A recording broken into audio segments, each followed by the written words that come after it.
نستغفره ونعوذ بالله من شرور أنفسنا ومن سيئات أعمالنا من يهده الله فلا مضل له ومن يضلل فلا هادي له وأشهد أن لا إله إلا الله وحده لا شريك له وأشهد أن محمدا عبده ورسوله يا أيها الذين آمنوا اتقوا الله حق تقاته ولا تموتن إلا وأنتم مسلمون يا أيها الناس اتقوا ربكم الذي خلقكم من نفس واحدة وخلق منها زوجها وبث منهما رجالا كثيرا ونساء واتقوا الله الذي تساءلون به والأرحام إن الله كان عليكم رقيبا يا أيها الذين آمنوا اتقوا الله وقولوا قولا سديدا يصلح لكم أعمالكم ويغفر لكم ذنوبكم ومن يطع الله ورسوله فقد فاز فوزا عظيما أما بعد فإن أصدق الحديث كتاب الله وخير الهدي هدي محمد صلى الله عليه وعلى آله وسلم وشر الأمور محدثاتها فإن كل محدثة بدعة وكل بدعة ضلالة وكل ضلالة في النار أيها الناس. Ikhwan fillah azakumullah, dalam Al-Qur'anul Karim secara khusus Allah Jalla wa Ala menceritakan, mengisahkan kepada kita ragam kisah tentang umat yang terdahulu. Ada kisah para anbiya wal mursalin alaihimussalam bersama dengan para pengikutnya. Ada kisah-kisah as-salihin, orang-orang saleh. Juga ada kisah-kisah tentang umat terdahulu yang kafir kepada nabinya, kepada rasulnya. Kaum nabi ini, kaum nabi itu, semua dikisahkan, diceritakan dalam Al-Qur'anul Karim. Dalam pandangan Islam, kisah-kisah Al-Quran tentang umat-umat sebelum kita itu bukan semata-mata hikayat, bukan dongeng, bukan cerita fiktif, tetapi kisah nyata, dan di dalamnya terdapat berbagai macam ibrah,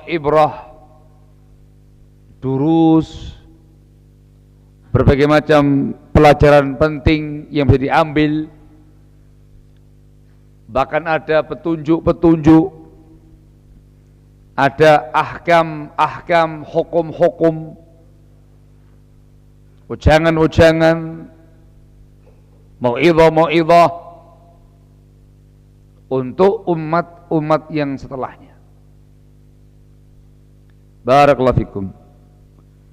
Disebutkan dalam Al-Qur'anul Karim dalam surat Yusuf ayat yang terakhir 111, setelah Allah Jalla wa Ala mengisahkan tentang kisah Yusuf wa ikhwatih alaihissalam, Allah mengatakan dalam firman-Nya, laqad kana fi qasasihim ibratun liulil albab ma kana hadithan yuftara walakin tasdiqal ladzi baina yadayhi wa tasila kulli syai'in wa huda wa rahmatan liqaumin yu'minun. Allah menegaskan sungguh pada kisah-kisah mereka para anbiya wal mursalin alaihi wassalam, secara khusus pada kisah mereka ada ibrah, pelajaran penting yang bisa diambil, pengalaman, pelajaran, ibrah liulil albab, bagi orang-orang yang memiliki akal sehat, yang memiliki akal yang bersih. Allah menegaskan maka haditsan yuftara, kisah-kisah itu bukan cerita yang diada-adakan, bukan dongeng fiktif, bukan cerita hoax, bukan. Walakin tasdiqal ladzi baina yaday. Yang pertama, tetapi itu untuk membenarkan berita tentang nabi-nabi setelahnya. Bukti kejujuran, kebenaran nabi-nabi setelahnya. Tasdiq. Yang kedua, wa tafsila kulli syai'. Bahkan dalam kisah-kisah itu ada perincian-perincian, detail-detail hukum, hikmah dan segala sesuatu. Wa huda. Yang ketiga, ada petunjuk di sana. Ada petunjuk, ada bimbingan, ada arahan, ada hidayah. Dan yang keempat, ada rahmah bagi kaum yang beriman. Inilah perbedaan antara kisah Al-Quran dengan yang selain itu. Kisah Al-Quran tidak ada yang percuma, tidak ada yang sia-sia. Semuanya mengandung makna, syarat makna, banyak pelajarannya yang bisa diambil barakallahu fikum. Dalam ayat yang lain Allah Jalla wa'ala menegaskan bahwa Allah Jalla wa'ala mengisahkan, menceritakan kisah-kisah nabi-nabi sebelum ini, disampaikan kepada Nabi kita Muhammad SAW, itu untuk meneguhkan hati beliau. Kadzalika linutsabbita bihi fuadak. Kami kisahkan kepada kamu berita umat yang terdahulu. Demikianlah supaya kami meneguhkan hatimu, membuat hati kamu kokoh, kuat, tegar dalam berdakwah, menyampaikan wahyu, tathbit. Ini fungsi yang lain, faedah yang lain dari kisah-kisah yang disebutkan dalam Al-Quranul Karim. Bagi para duat ilallah, bagi para ulama yang mendakwakan Islam sunnah kepada masyarakat, ini sebagai peneguh jiwa, penentram hati, pengokoh jiwa, penyemangat, support bagi mereka untuk melangsungkan dakwahnya, tabah sabar mendakwai masyarakatnya. Bahkan dalam banyak kesempatan sebagai tasliyah. Tasliyah namanya hiburan, pelipur lara. Ketika seorang dai misalkan, seorang ustadz misalkan, seorang alim syekh misalkan, dakwah tengah-tengah satu kaum, di tengah-tengah masyarakat, ada penolakan sana, penolakan sini, ada yang memusuhi, ada yang menfitnah, ada yang menggunjing, ada yang bahkan mungkin menyakiti, menganiaya. Dengan membaca kisah-kisah Al-Quranul Karim tentang para anbiya wal mursalin alaihimussalam, kisah mereka sebagai pelipur lara, sebagai tasliyah. Ternyata apa yang dia alami dalam dakwahnya, dalam tarbiyahnya, dalam upaya dia menyampaikan Islam dan sunnah, yang dia alami nggak sebanding, nggak seberapa jika dibandingkan dengan apa yang dialami oleh mereka semua para anbiya sebelum dia. Dia digunjing, dia difitnah, dia dimusuhi, tolak dakwahnya. Nabi yang terdahulu disiksa, dianiaya, dibunuh bahkan. sehingga dikatakan sebagai tasliyah, sebagai hiburan, pelipur lara. Di sisi yang lain untuk meneguhkan hati para pejuang-pejuang dakwah dalam mendakwakan Islam dan Sunnah di tengah masyarakatnya, sebagai peneguh jiwa mereka, tathbit linuthabbita bihi fuadak. Sehingga kalau membaca sejarahnya mereka, banyak sekali faedahnya, banyak sekali buahnya, pelajarannya, ibrahnya, banyak sekali dalam banyak hal, dalam banyak bidang. Barakallahu fikum. Ini semacam prolog kaidah umum yang disampaikan sebagai muqaddimah taklim malam hari ini, supaya kita punya semangat membaca kisah Al-Quran, kisah siapapun itu. Ketika dipelajari, ketika dibacakan, ditelusuri, teliti, di dalamnya banyak sekali faedah-faedahnya. Ini ayat terkait dengan kisah Yusuf, kisah Nabi Yusuf dengan saudara-saudaranya. Itu banyak sekali faedahnya, sampai Syekh Al-Allamah Syekh Sa'di rahimahullah menulis kitab khusus yang berisikan atau yang membahas faedah penting yang diambil dari kisah Yusuf. Sekian puluh sisi, sekian puluh faedah, banyak sekali. Padahal kalau orang yang nggak mengerti faedah kisah Al-Quran, bayangannya masalah keluarga, kisah anak yang dibuang ketemu kembali, mungkin begitu bayangan dia. Itulah ceritanya manusia, dramanya orang Indonesia, dramanya luar negeri, gitu-gitu aja paling, nggak ada faedah penting yang bisa diambil. Tapi ini kisah Al-Quran,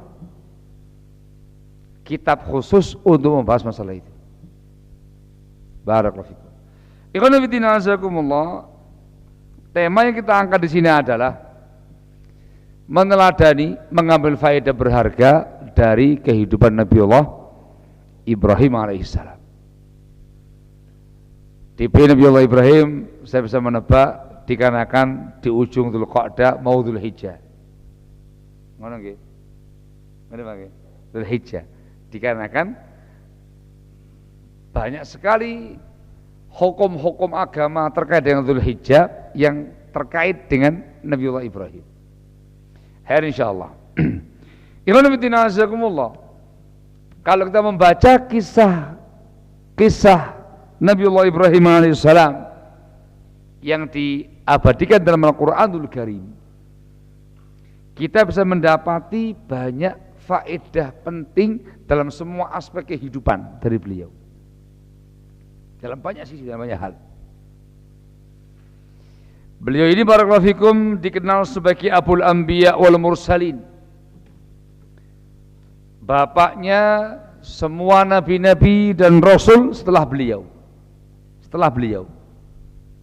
Nabi, rasul setelah beliau itu semua dari dzurriyyahnya beliau, dari putra-putra beliau.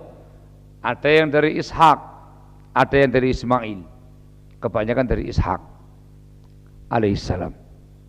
Dikatakan Abul Anbiya wa Rusul ba'dahu. Ikhwan fillah azakumullah. Nabi Ibrahim alaihissalam juga dikenal sebagai Abu Tauhid, Bapak Tauhid. Bapak Tauhid. Dikarenakan ketauhidan beliau betul-betul mencapai puncaknya, mencapai kesempurnaannya, terbukti dalam kehidupannya.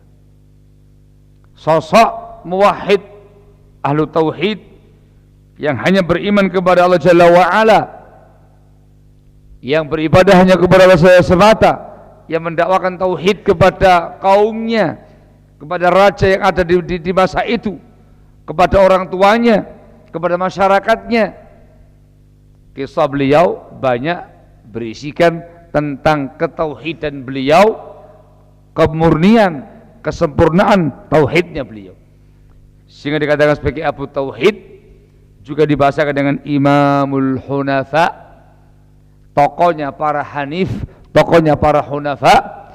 Hunafa atau Hanif adalah muwahhid, seseorang yang betul-betul mempersembahkan ibadah untuk Allah semata tanpa sekutu baginya, tauhid tanpa syirik sedikit pun. Atau Hanif, jamak adalah Hunafa. Nabiullah Ibrahim alaihissalam dikatakan sebagai Imamul Hunafa, imamnya para muwahhidin, orang-orang yang hanif. Barakallahu fikum. Ini disebutkan dalam banyak ayat terkait dengan Nabiullah Ibrahim. Yang pertama, ketika beliau hendak menyampaikan kepada masyarakatnya bahwa apa yang mereka sembah itu selain Allah Jalla wa'ala bukan ilah, bukan sesembahan, bukan Rabb, bukan Tuhan. Ayat yang cukup panjang kalau mereka bahasakan sejarah Nabi Ibrahim mencari Tuhannya, itu bahasanya. Padahal kalau membaca tafsirnya bukan mencari Tuhannya.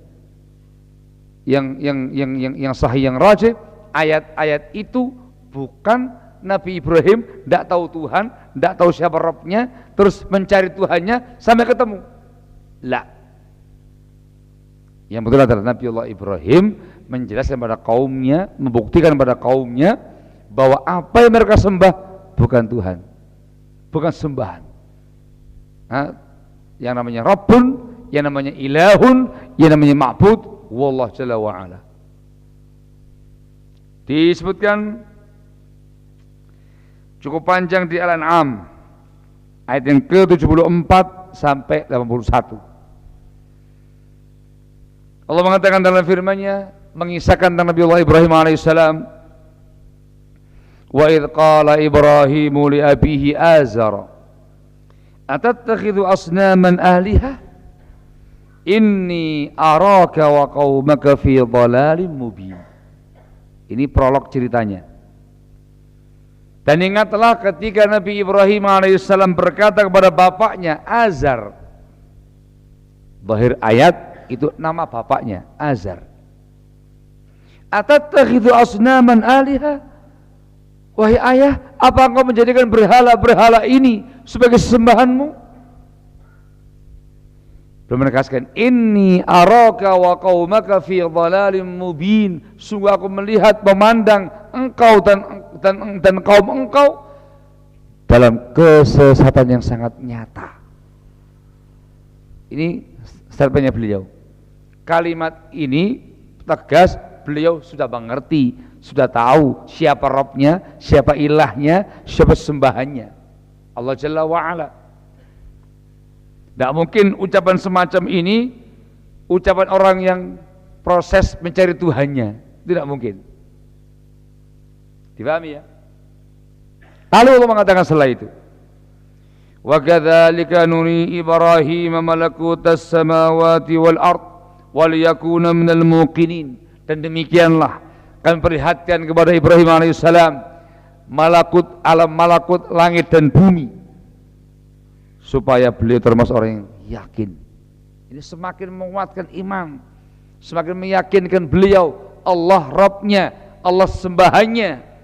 Bukan orang yang ragu jadi yakin, bukan orang yang nggak tahu jadi tahu. Lah, semakin meyakinkan.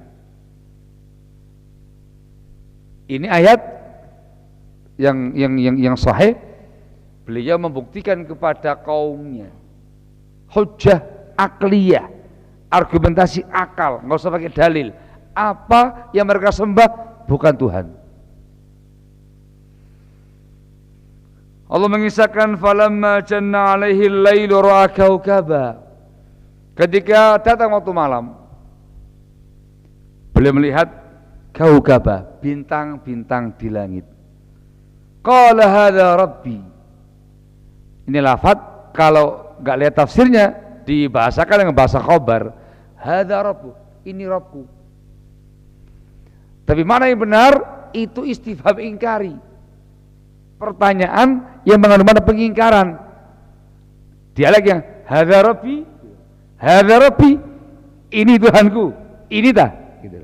Ini Tuhanku, Jawabannya, enggak. Tujuannya untuk menerang pada kaumnya. Ini Tuhanku, yang ini. Gitu. Pertanyaan. Falamma afala, ketika bintangnya sudah hilang, qala la uhibbul afilin. Aku tidak suka Tuhan yang hilang. Aku tidak suka yang hilang semacam ini. Falamma ra'al qamara bazighan qala hadza rabbi. Ketika bulan mulai menampakkan sinarnya, belum mengatakan ini Tuhanku, yang ini. Falamma afala, ketika bulannya sudah hilang dari peredaran, belum mengatakan la illam yahdini rabbi la akunanna minal qaumidh dhalin. Sungguh kalau Rabbku tidak memberi aku hidayah, sungguh aku termasuk orang yang sesat sebagaimana kaumku tadi. Ini kalimat menunjukkan punya Rabb. Beliau tahu ada Rabb, yakin ada Rabbnya, ada Tuhannya, Allah Jalla wa'ala. Alhamdulillah aku dikasih hidayah sehingga aku tahu ini bukan Tuhanku. Hakata. Falamma ra'a asy-syamsa bazighatan qala hadza rabbi hadza akbar. Keesokan harinya ketika menyaksikan mentari bersinar dengan teriknya, dia mengatakan, ini Rabbku, ini mungkin lebih besar, lebih akbar. Falamma afalat, tapi ketika mentarinya sudah terbenam, belum mengatakan, ya qaum inni bari'un mimma tusyrikun. Wahai kaumku, aku barok, berlepas diri semua yang kamu sekutukan. Inni wajjahtu wajhiya lilladzi fatara as-samawati wal arda hanifa wa ma ana minal musyrikin. Menyatakan ketauhidannya. Yang namanya Rabb Allah Jalla wa Ala, yang menciptakan langit dan bumi. Aku pusatkan, aku hadapkan wajahku kepada Allah Jalla wa Ala, pencipta langit dan bumi, sebagai seorang yang hanif, yang muwahhid, mengesahkan Allah Ta'ala semata untuk perkara ibadat tanpa sekutu baginya. Dan aku bukan termasuk orang yang musyrik. Jadi yang betul bukan cerita Nabi Ibrahim mencari Tuhannya, lalu dibikin cerita para pencari Tuhan. Lah, tapi beliau hendak menerang pada kaumnya, apa yang kamu sembah itu bukan Tuhan. Yang menyembah bintang, yang menyembah bulan, yang menyembah matahari, itu syirik. Bulan bukan Tuhan, mentari bukan Tuhan, bintang bukan Tuhan. Yang namanya Tuhan Allah Jalla wa Ala Rabbul Alamin, pencipta langit dan bumi. Barakallahu fikum. Ini contoh beliau sosok muwahhid hanif, tokoh ketauhidan, tokoh keimanan. Barakallahu fikum. Dan cukup banyak yang lainnya lagi yang disebutkan dalam Al-Quranul Karim tentang ketauhidan beliau alaihissalam. Barakallahu fikum. Sehingga dikatakan sebagai Abu Tauhid, bapaknya Tauhid, Imamul Hunafa.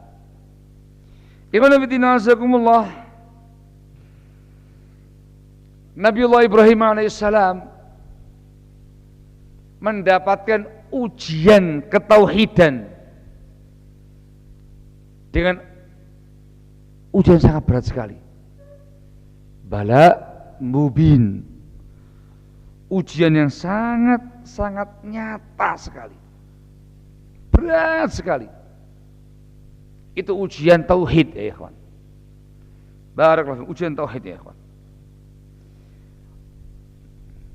Itu ujian barakallahu fikum ketika Allah Jalla wa Ala menganugerahkan kepada beliau seorang anak, seorang putra.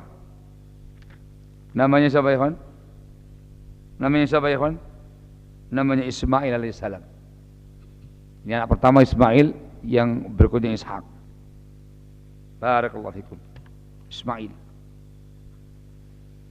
Ketika lama berumah tangga, tidak punya anak, sampai beliau sudah dikatakan syekhun kabir, sudah tua, sudah renta.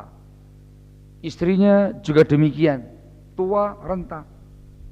Barakallahu fikum. Dikasih yang namanya anak. Jadi bayangkan betapa bahagianya sosok orang tua namanya Ibrahim alaihissalam. Senang sekali, bahagia sekali.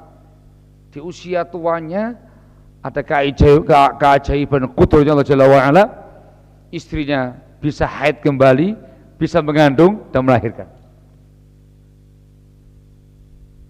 Sampai sang nyonya takjub, heran, kok bisa?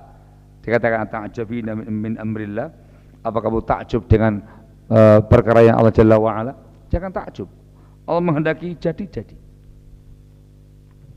Barakallahu fikum. Ujian yang pertama adalah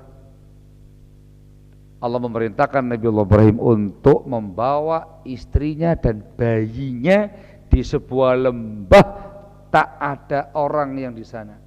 Lembah tak berpenghuni, tidak ada orang, nggak ada penghuninya, segala macamnya. Lembah tandus, lembah Mekah. Ini kisah panjang, berawal kisah adanya sumur Zam-Zam. Ya, itu ujian pertama. Diminta ke sana, membawa istrinya, anaknya ke sana. Beliau berhasil melaluinya. Mentaati Allah Jalla wa'ala, membawa istrinya, membawa anaknya dengan bekal yang secukupnya, dibawa, disebutkan dalam tafsir ayatnya, beliau tidak noleh sedikit pun kepada putra sama istrinya, dibawa sampai di sebuah tempat yang Allah sebutkan, yang diperintahkan di situ. Kalau sekarang di dekat dengan Ka'bah, taruh tanpa bicara, langsung ditinggal ya kawan. Istri itu bertanya-tanya, ya Ibrahim, kenapa dibawa kemari? Beliau nggak bicara, diem, pergi. Setelah jauh, sang istri mengatakan, apakah ini perintah Allah kepadamu? Dia katakan, iya. Kata sang istri, Allah tidak akan menyia-nyiakan kami sedikit pun. Hampir jauh udah kelihatan, baru doa. Doa, wahai Rabbku, aku menempatkan dzurriyyahku di sebuah lembah yang tidak ada penghuninya. Doakan supaya mereka dikasih rahmat, dikasih keberkahan, barakallahu fikum, dan doa semoga hati-hati kebanyakan orang bisa condong ke sana ila akhir ayat, dan makbul. Doanya makbul. Itu sejarah Mekah. Dimulai dari sana barakallahu fikum. Dan dengan doa Nabi Allah Ibrahim, Allah Jalla wa'ala memberikan rasa mahabbah, rasa cinta di hati orang-orang yang beriman saja. Cinta kepada Mekah, rindu kepada Mekah. Setiap kali ke sana, kepingin ke sana lagi, ke sana lagi, ke sana lagi. Tandanya dia punya iman. Yang nggak suka ke sana, dicurigai keimanannya. Barakallahu. Al-Muhim, itu ujian pertama. Dari sini dikisahkan panjang dalam hadis bagaimana Ummu Ismail barakallahu fikum menyusui putranya sampai habis bekalnya, sampai kehausan, mencari-cari air. Dari sana muncul yang namanya syariat sa'i, Safa Marwah, Safa Marwah, Safa Marwah. Dari kisah Ummu Ismail. Bahkan sampai ada kisah sumur Zam-Zam keluar dari kakinya Nabi Ismail tadi. Ini hukumnya. Ujian yang kedua yang tidak kalah berat ialah ketika Ismail alaihissalam barakallahu fikum sudah menginjak dewasa. Sudah menginjak dewasa. Itu masa-masa di mana orang tua begitu sukacita, senang banget ini anak, dari mulai bayi ditinggalkan lama, ketemu lagi, lama tidak berjumpa, sudah semakin dewasa, lagi cinta-cintanya kepada sang anak yang satu ini, dikasih ujian yang berikutnya, lebih berat lagi ujiannya.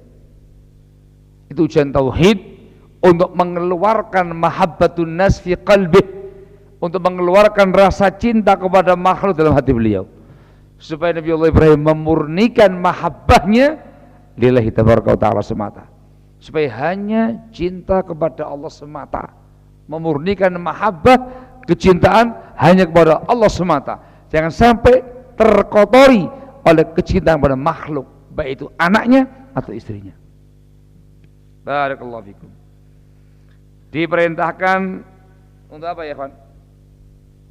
Diperintahkan untuk menyembelih putranya. Yang disembelih ini Ismail wa Ishak. Jawabannya adalah Ismail. Barakallahu fikum. Diabadikan dalam Al-Quranul Karim. Barakallahu fikum. Diminta untuk anaknya berpikir. Diperintah aku bermimpi, diperintah untuk menyembelih kamu. Inni ara fil manami anni adzbahuk. Aku bermimpi, dan mimpi para nabi itu benar, hak, mimpi yang benar. Anni adzbahuk. Aku diperintahkan untuk menyembelih kamu. Fanzur madza tara. Kamu lihat, kamu pikir, kamu cermati, bagaimana pendapat kamu tentang masalah ini. Barakallahu fikum. Nabi Ismail anak yang soleh dan bakal nabi, bakal rasul sepeninggal bapaknya. Dengan mantap mengatakan, ya abati if'al ma tu'mar, wahai ayahku, wahai Romo, wahai abah, kerjakan apa yang diperintahkan kepada kamu, engkau mendapati aku orang yang bersabar.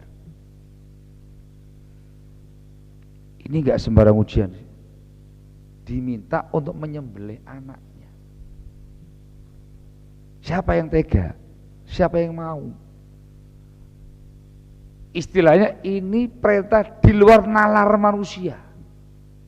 Hanya orang yang mukmin, muwahhid, yang beriman, kokoh imannya, yang bertauhid, yang sempurna ketauhidannya, yang mampu melaksanakannya.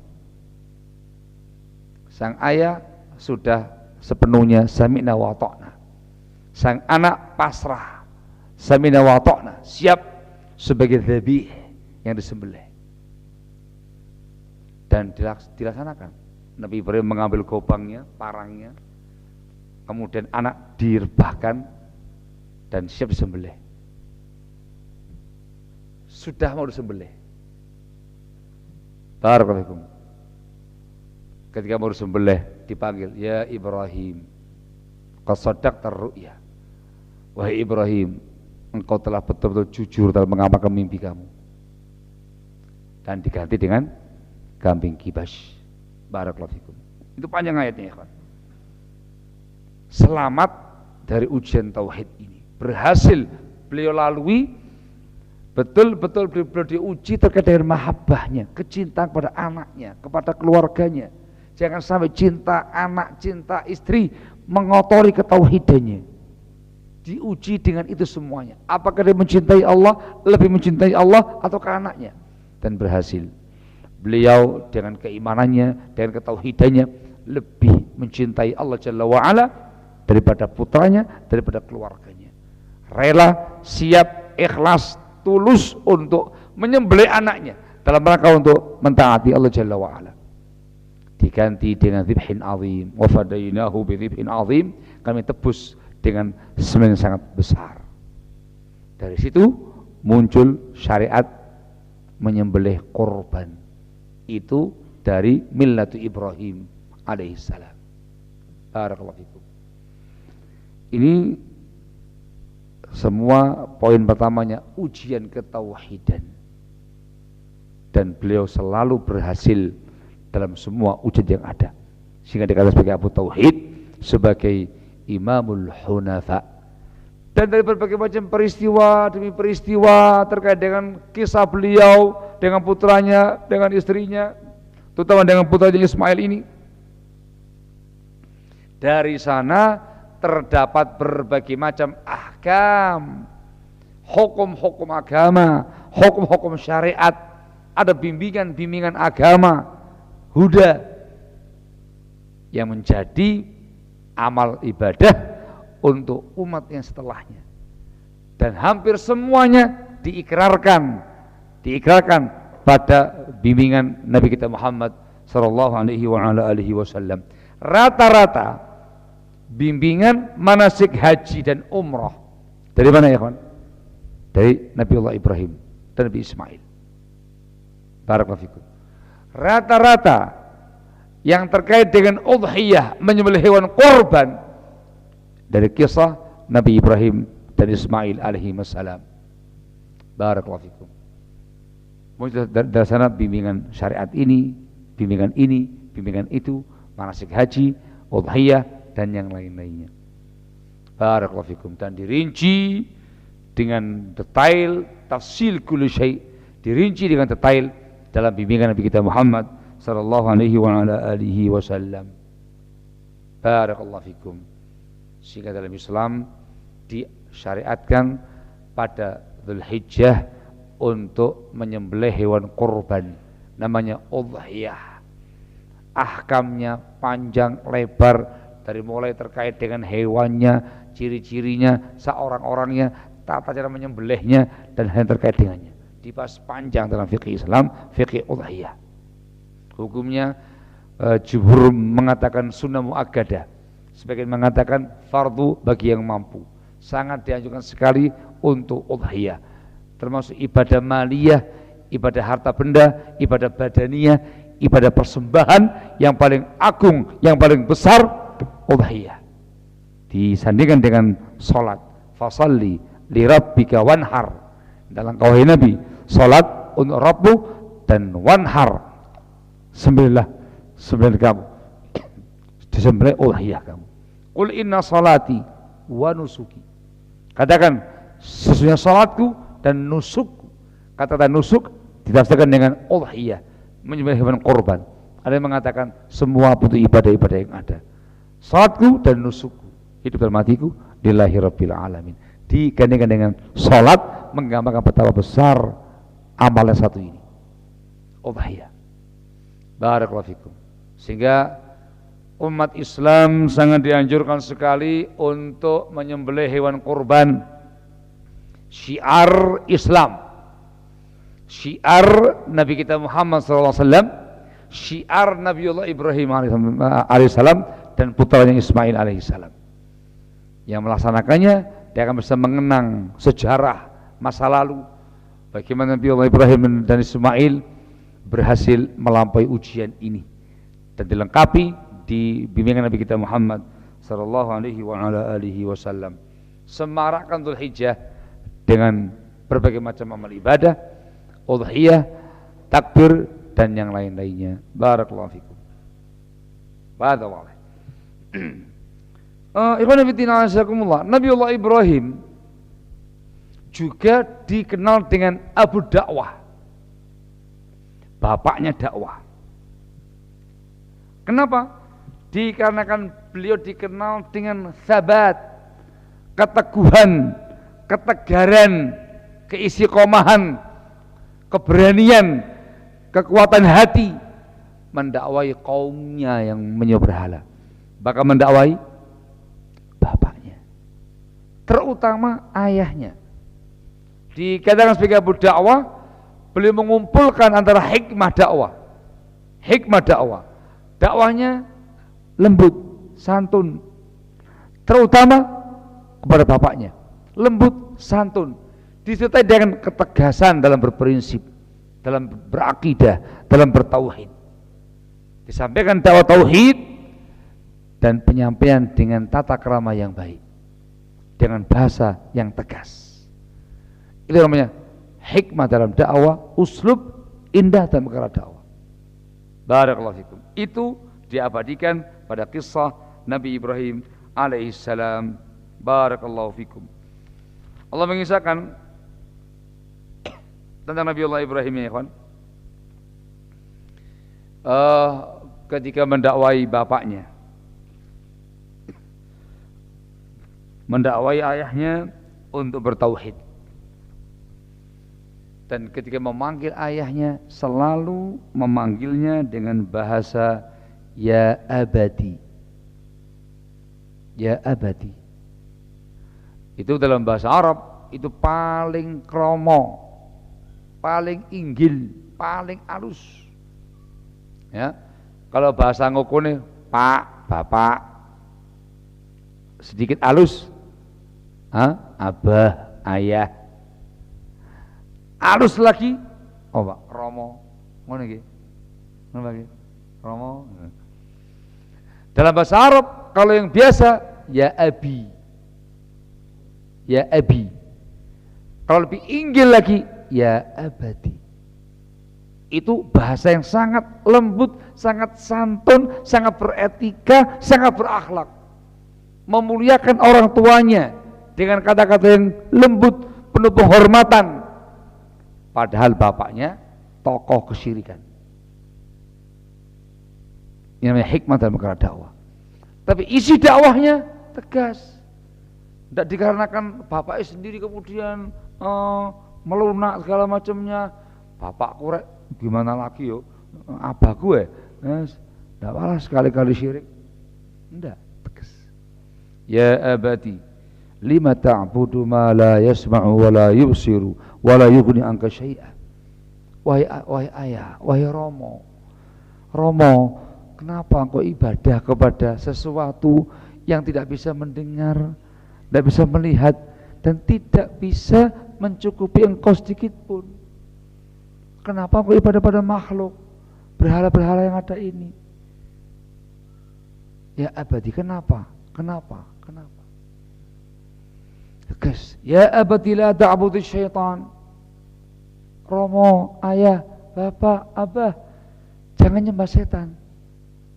Setan itu durhaka kepada Rabbnya. Ya abadi, tegas. Tapi yang apa? Ya abadi, ya abadi, ya abadi. Ini muhim jiddan bagi para duat ilallah dalam berdakwah, perlu mencontoh keteguhan Nabi Ibrahim. Ya, keteguhan Nabi Ibrahim. Sabat, kuwah, kekuatan iman, kekuatan akidah, kekuatan tauhid, merasa yakin dengan apa yang dia pegang, yang dia yakini, yang dia imani, kuat, kokoh, tegar, tidak goncang. Dan yang kedua, mencontoh bagaimana thariqah dakwah Nabi Ibrahim alaihissalam ketika mendakwai ayahnya secara khusus, lembut, santun sekali, tetap ada bakti kepada orang tuanya, hormat kepada orang tuanya, sopan kepada orang tuanya, namun dengan dakwah yang tegas, tidak goncang. Barakallahu fikum. Begitu pula barakallahu fikum ketika mendakwai kaumnya. Beliau ajak mereka untuk menggunakan akal sehatnya, berpikir, gunakan akal sehatnya supaya bisa mencerna dan mengetahui kesalahan yang mereka sembah. Itu dalam banyak peristiwa. Peristiwa pertama ketika diajak debat oleh rajanya, diajak debat terkait dengan Rabb. Nabi Ibrahim mengatakan di dalam Al-Quran, idh qala Ibrahimu rabbiyalladzi yuhyi wa yumit. Rabbku zat yang menghidupkan dan mematikan. Kata sang raja, ana uhyi wa umit, aku juga bisa, aku hidupkan, aku matikan. Di dalam tafsirnya panggil dua orang, satu dibunuh, yang lain dibiarkan. Ini tak hidupkan, ini tak matikan. Ya kan akalnya kan kurang cakep gitu. Mestinya kan menghidupkan dari yang belum ada sebelumnya gitu loh. Ketika ada diwafatkan. Ini enggak, sudah ada orangnya, bunuh satu, biarkan satu. Pokoknya mengatakan aku juga bisa. Beliau mengatakan qala Ibrahimu fa innallaha ya'ti bisyamsi minal masyriqi fa'ti biha minal maghrib. Rabbku Maha Kuasa mendatangkan matahari terbit dari sebelah timur. Kamu rubah sekarang dari sebelah barat. Apa kamu bisa? Jawabannya? Ya nggak bisa. Fabuhital ladzi kafar. Maka diamlah, terbungkamlah ucapan orang yang kafir itu. Dan namanya kafir dan nolak. Hidayah belum dikasih, ya bakal beriman. Sudah jelas kalau argumentasi. Kisah yang kedua, ketika beliau alaihissalam menghancurkan berhala-berhala kaumnya. Kala itu raja dan masyarakatnya ada sebuah acara. Beliau diajak mengatakan ini sakim, saya lagi sakit. Ini dibahas cukup panjang oleh para ulama terkait dengan ucapan ini. Beliau nggak sakit, tapi mengatakan sakit. Apakah dusta ataukah dikatakan sebagai tauriyah? Ada yang mengatakan itu dusta, tapi dusta yang boleh dikarenakan ada maslahatnya. Ada yang mengatakan bukan dusta, itu tauriyah, melafalkan satu kata yang punya dua makna. Dia maunya A, yang mendengar pahamnya B. Ini sakim, saya sakim. Taunya mereka fisiknya yang sakit, yang belum mau kan bukan fisik yang sakit. Lain lagi pembahasannya. Al-muhim, begitu kaumnya nggak ada, datang beliau ke tempat pemujaan berhala-berhala mereka. Dihancurkan semuanya, semua dihancurkan kecuali yang paling besar. Gobangnya atau alat pukulnya digantungkan di lehernya. Itu penggabungan ayat dan tafsir. Barakallahu fikum. Ketika mereka pulang, kaget, bercampur amarah besar.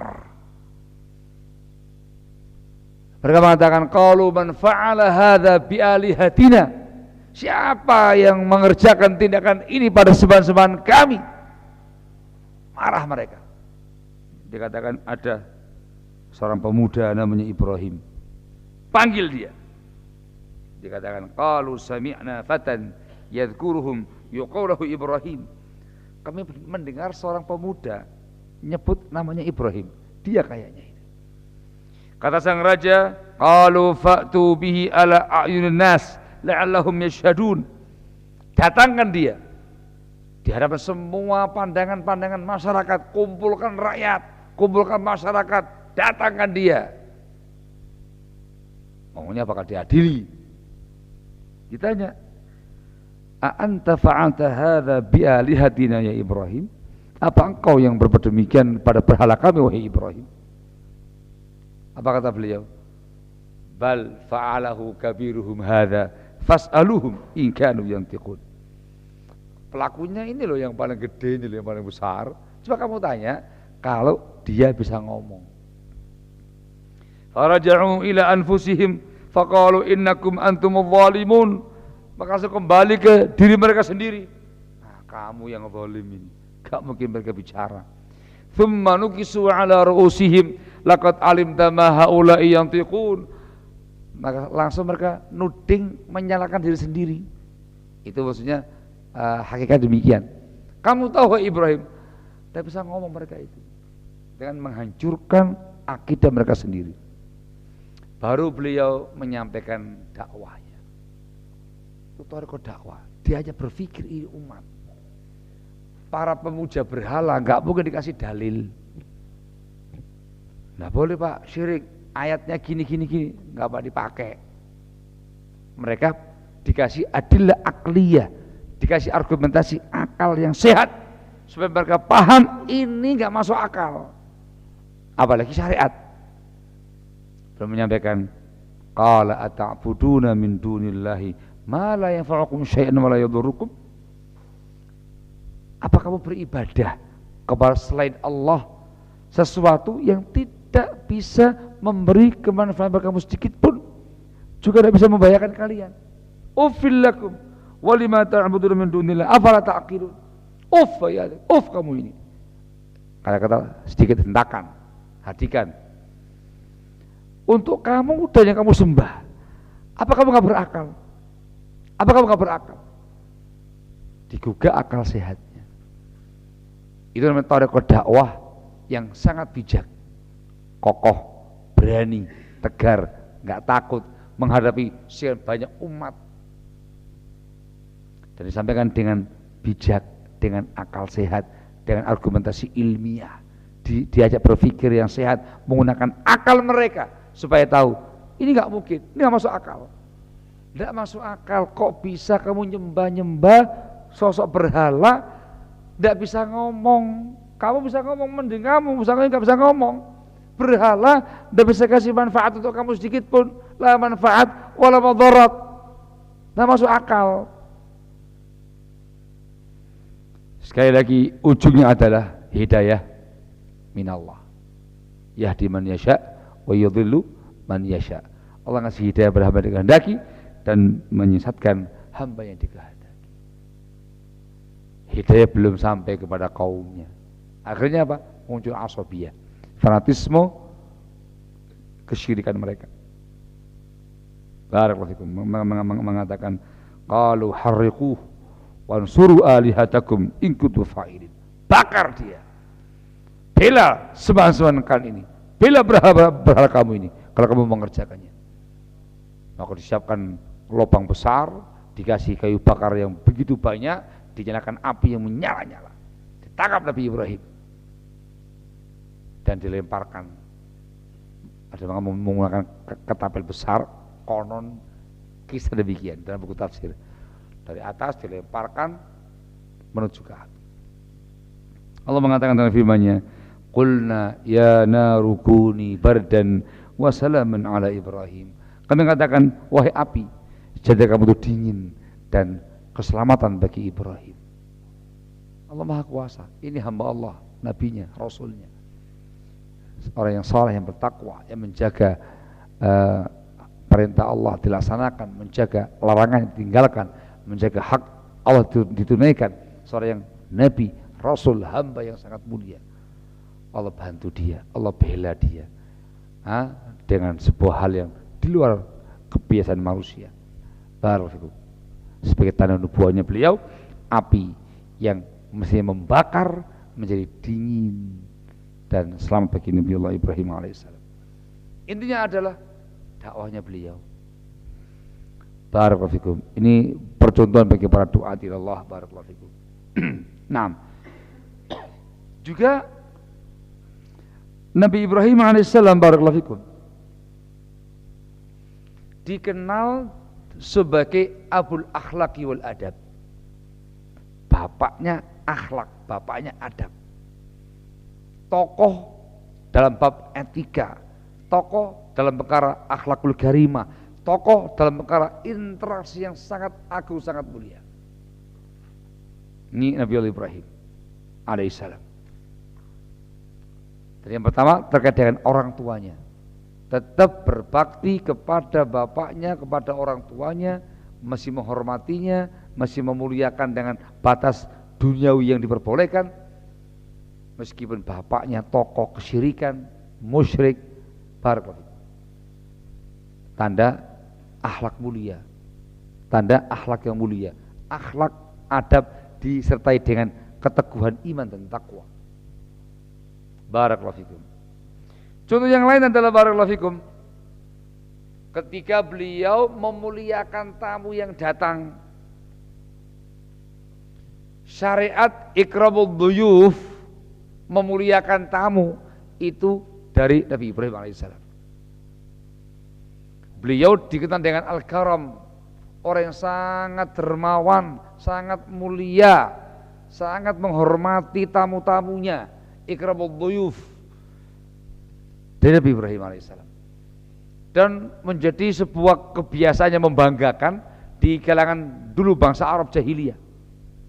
Meskipun mereka orang yang musyrikin, kufar, penyembah berhala dan segala macamnya, tapi yang satu ini nempel pada mereka dan kemudian diikrarkan dalam agama Islam yang sangat mulia ini. Ikramul dhuyuf, memuliakan tamu. Allah mengatakan dalam firman-Nya di Al-Hijr ayat yang ke-51 dan setelahnya, Allah mengatakan dalam firman-Nya, wa nabbi'hum an dhaifi Ibrahim idh dakhalu alaihi faqalu salama qala inna minkum wajilun qalu la taujal Inna nubasyyiruka bighulamin alim. Beritakan kepada mereka tentang tamu-tamu Ibrahim alaihissalam. Ketika mereka masuk menemui Ibrahim mengatakan qalu salama. Qalu salama, mengucapkan salam. Di sebuah ayat yang lain belum menjawab salamun qaumun munkarun. Mereka menggunakan bahasa salaman dengan nasab fathatain, belum menggunakan dengan dhammah. Salamun qaumun munkarun. Itu dalam balaghah Al-Quran, dalam balaghah bahasa Arab lebih mendalam yang dhammatain. Artinya salamnya dijawab dengan yang lebih baik lagi. Dan itu menjadi bimbingan Islam ketika dikasih salam oleh seorang, balas yang lebih baik atau yang setimpal. Fa idza huyitum bi tahiyatin fahayyu bi ahsana minha aw rudduha. Kalau kamu dikasih penghormatan, balas yang lebih baik lagi atau yang semisal dengan itu. Itu dari Nabi Allah Ibrahim alaihissalam. Barakallahu fikum. Di sebuah dalam ayat yang lainnya lagi, langsung beliau masuk ke dalam ngapain? Ngapain ya kawan? Masuk ke dalam mengeluarkan suguhan. Apa suguhannya? Apa suguhannya?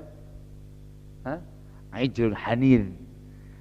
Mengeluarkan suguhan yang luar biasa, dikasih yang namanya ijl. Namanya apa tuh ijl ya kawan? Pedet, anak sapi. Ada ijl. Di masa itu suguhan yang paling istimewa,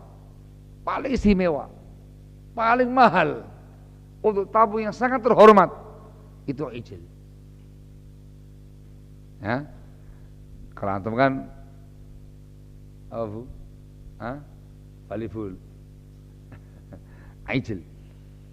Kalau anak sapi itu dagingnya lembut dan mahal. Kala itu. Laqad ja'at rusuluna Ibrahim bil busyra qalu salama qala salamun fama labitha an jaa bi'ijin hanid. Datang utusan kami kepada Nabi Ibrahim dengan kabar gembira. Mereka mengatakan salaman, belum mengatakan salamun.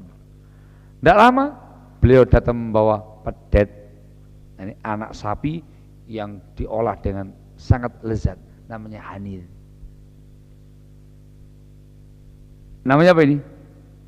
Namanya ikramul dhuyuf, memuliakan tamunya, dikasih hidangan yang paling enak, yang paling lezat, yang paling zen, yang paling mahal. Dah kaleng-kaleng. Betul Pak? Jadi ini ngelim lagi. Jam segini jadi mau lapar lagi, mau makan lagi nih. Apalagi belum makan ini. Barakallahu.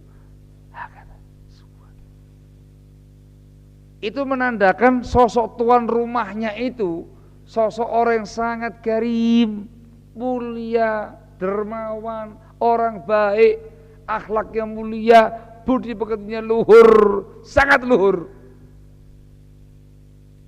Dalam kondisi yang datang itu tidak kenal, disebutkan dalam ayat yang lain, qala salamun qaumun munkarun. Salam untuk kaum yang mungkar. Ai ghairu ma'ruf. Saya enggak kenal siapa Anda. Tapi silakan masuk. Bayangkan. Umumnya kalau hidangan yang zen itu untuk siapa? Dikenal, kehormatan, terpandang, entah dengan jabatannya atau dengan ilmunya, kan begitu ya? Itu dikasih suguhan yang istimewa. Kalau yang nggak dikenal, oh iya monggo, toyo asrep. Ngoten nggih. Sik mending niku. Monggo Pak, toyo asrep. Monggo Pak, teh manis. Monggo. Seadanya lah. Ngono kacang, bu cemik, lanting, apa ngoten nggih. Monggo. Itu sudah menggambarkan betapa mulianya orang ini. Akhlaknya luar biasa. Nah ini gak kenal babar belas. Jawa Timuran nggih, campur-campur nggih. Gak kenal sama sekali, tapi dikasih suguhan yang lezat. Idul hanid. Itu namanya puncak kemuliaan akhlak. Akhlaknya betul-betul mulia, betul-betul luar biasa. Itu pada Nabi Ibrahim alaihissalam. Sehingga dikatakan sebagai imamul akhlaqi wal adab. Ya, bapaknya akhlak, bapaknya adab. Banyak sekali tadi bimbingan agama terkait dengan akhlakul karimah, terkait dengan muamalah interaksi dengan sesama, diambilkan dari kisahnya Nabi Ibrahim alaihissalam. Dari mulai salamnya, penghormatannya, sampai penyambutan tamunya. Masya Allah. Hadahuah. Ini Nabi Ibrahim alaihissalam. Barakallahu fikum. Khulasanya adalah, ini jam biru ya? Itu jamnya, kakek tahu Pak. Oh masih pagi Pak, Masya Allah Pak. Masya Allah. Ini baru beberapa poin penting yang bisa kita ambil di sini adalah barakallahu fikum. Sosok Nabi Ibrahim alaihissalam, sosok yang bisa dikatakan sosok yang sebagai inspirasi, sosok inspirasi bagi yang setelahnya dalam banyak hal, sumber-sumber syariat, bimbingan dikatakan huda yang rinci, yang detail, itu kebanyakan dari kehidupan Nabi Ibrahim alaihissalam. Barakallahu fikum. Yang paling utama ketauhidannya, keimanannya, ujian-ujian ketauhidannya. Kemudian terkait dengan dakwahnya, jangan lupa akhlaknya. Jadi kalau diteruskan kembali terkait dengan muasyarah zaujiyahnya, rumah tangga beliau, sosok ayah yang sangat mencintai istrinya atau istri-istrinya. Beliau punya berapa? Hafal bagi? Kali. Nabi Ibrahim punya 2 istrinya. Nabi Ibrahim kali 2. Masya Allah. Hafal lagi? Kepada semua istrinya dan sangat cinta kepada anak-anaknya. Itu kenapa dikasih ujian mahabbah. Jangan sampai kecintaan kepada anak istri mengalahkan ketauhidannya, sehingga beliau sebagai bapak rumah tangga adalah imam, tokoh, pakar dalam rumah tangga terkait dengan kepada istrinya, kepada putranya, luar biasa. Dan sebagai dikasih pelajaran penting, bahwasanya keimanan, akidah, tauhid, mahabbatullah, cinta kepada Allah, ubudiyah kepada Allah, itu segala-galanya harus paling awal, paling utama, paling pokok, paling inti. Setelah itu baru yang lainnya. Jangan sampai dikotori oleh anak, istri, harta, benda, dan yang lain-lainnya. Barakallahu fikum. Juga terkait dengan sejarah Mekah, itu semuanya diambilkan dari Nabiullah Ibrahim, sejarah Zam-Zam, kemudian Sa'i sama Marwah dari Ismail, pembangunan Ka'bah, itu yang membangunnya Nabi Ibrahim dengan Nabi Ismail. Barakallahu fikum. Sehingga dikatakan membangun Ka'bah dengan qawaid Ibrahim.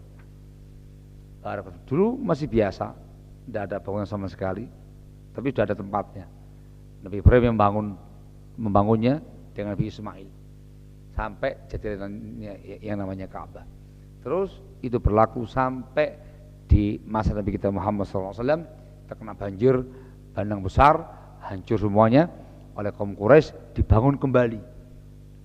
Tapi nafkahnya kehabisan, sehingga yang ada enggak sebagaimana qawaid Nabiullah Ibrahim, dan terus mengalami berbagai macam perubahan sampai sekarang ini. Barakallahu fikum. Sejarah Ka'bah dari Nabi Ibrahim dan Nabi Ismail. Barakallahu fikum. Sejarah Mekah juga demikian. Peristiwa Mekah menjadi baladan amina, negeri yang aman, dari mulai tandus menjadi negeri yang subur, semua dari Nabi Ibrahim dan Nabi Ismail dan Nabi Ismail. sejarah Mekah juga dari beliau. Barakallahu fikum. Sehingga inti dan khulasonya adalah kita sebagai muslim diperintahkan untuk mengikuti milahnya Nabi Ibrahim alaihissalam. Allah mengatakan dalam firman-Nya di Ali Imran ayat 95, "Qul sadaqallah fattabi'u millata Ibrahim hanifa wa ma kana minal musyrikin." Katakanlah sadaqallah, Allah Maha benar. Fattabi'u millata Ibrahim hanifa, maka ikutilah milah Ibrahim, yakni sebagai orang yang hanif, muwahhid, ahlu tauhid, wa ma kana minal musyrikin, dan beliau bukan termasuk orang yang musyrik. Diminta untuk ittiba' Ibrahim dalam perkara milah hanifiyah, namanya agama ketauhidan, dan itu diterapkan oleh semua nabi dan semua rasul. Mereka agamanya sama, agama Islam, agama tauhid, ini yang sama meskipun syariatnya berbeda-beda. Mereka dikatakan ikhwatun li'allad. Semua nabi, semua rasul atau ikhwatun li'allad, saudara seayah, bapaknya satu, ibunya banyak. Maknanya adalah agama mereka satu, agama tauhid, agama hanifiyah, namanya milatu Ibrahim, milah hanifiyah, ketauhidan tambah syirik, meskipun beda-beda syariatnya. Barakallahu fikum. Diminta untuk ikut dengan beliau. Barakallahu fiik. Nah, ini semuanya dari Nabi kita Nabi Allah Ibrahim alaihissalam, dan penjabaran panjangnya ada dalam Islam. Barakallahu fikum. Wallahu a'lam bishawab. Ini yang bisa diutarakan. Barakallahu fikum. Ada yang mau sampaikan, monggo. Ada yang ketinggalan, ada yang kelupaan, bisa disampaikan di sini. Barakallahu fikum. Kertas. Masya Allah.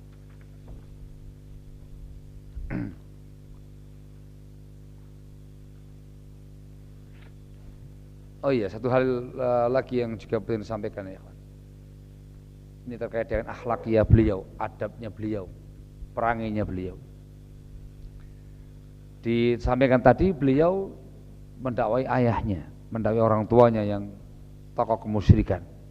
Dakwahnya lemah lembut, bijak, tapi tegas dengan prinsip yang ada. Dan ternyata bapak beliau, ayah beliau tidak sebagai hanif, tidak sebagai hanif.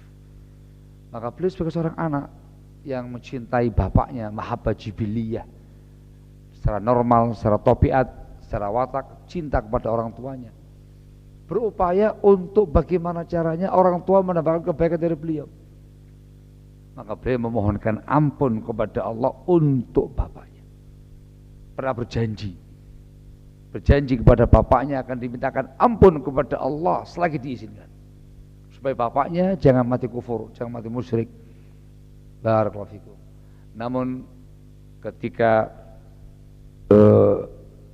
bimbingan Allah berbicara, syariat berbicara, maka beliau patuh kepada bimbingan syariat yang ada. Beliau tidak lagi memohonkan ampun kepada Allah untuk bapaknya. Di sebenarnya Al-Quranul Karim, Allah mengatakan dalam firman-Nya di At-Taubah 114, "Wa ma kana istighfaru Ibrahim li abihi illa an mau'idatin wa'adaha iyyah." Tidaklah istighfar Ibrahim untuk bapaknya, melainkan dikarenakan sebuah janji yang pernah beliau utarakan kepada bapaknya. Falamma tabayyana lahu annahu aduwwulillah tabarra'a min. Tapi ketika jelas bagi beliau ternyata ayahnya itu musuhnya Allah Jalla wa Ala, beliau barak dari ayahnya, berlepas diri, lebih memilih Allah Jalla wa Ala daripada ayahnya. Allah mengatakan, "Inna Ibrahim la'awwahun halim." Ini perangai beliau sangat agung, sangat mulia. Sungguh Ibrahim orang yang awwah, yang sangat belas kasih, yang sangat kasih sayang. Allah halim, orang yang penyabar, orang yang tulus, lembut hatinya. Itu Nabi Ibrahim. Ini juga terkait dengan masalah akhlaknya dan muamalah. Barakallahu fikum. Jangan sampai kebaikan akhlak, kebaikan budi pekerti, kelembutan hati jangan sampai menggoyahkan prinsip. Prinsip pegang, ini akidah, ini iman, tauhid, jangan goyah, jangan goyah. Akhlakiyah bagus, adabiyah bagus, budi pekerti luhur. Tapi jangan sampai atas nama akhlak yang mulia menggoncangkan prinsip. Itu beliau. Keteguhannya ada, kekokohannya ada, akidahnya mantap, tauhidnya masya Allah, dihiasi dengan akhlak yang mulia, budi pekerti yang luhur. Barakallahu fikum. Wa hadza wadih walhamdulillahi rabbil alamin. Barakallahu fikum. Bolehkah berkorban untuk orang yang sudah meninggal? Ada perincian. Ini khulasa yang disebutkan oleh para fuqaha pada fikih udhiyah. Ada perincian. Apabila orang yang telah meninggal itu pernah bernazar, nazar untuk kurban, maka dipenuhi nazarnya, dikarenakan nazar ketaatan, nyembelih hewan kurban atas nama sang mayit sebagai nazarnya dia.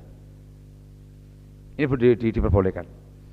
Yang kedua, ketika sang mayit semasa hidupnya pernah berwasiat ketika dia mati nanti disembelihkan hewan kurban atas namanya al-wasiyah bil udhiyah.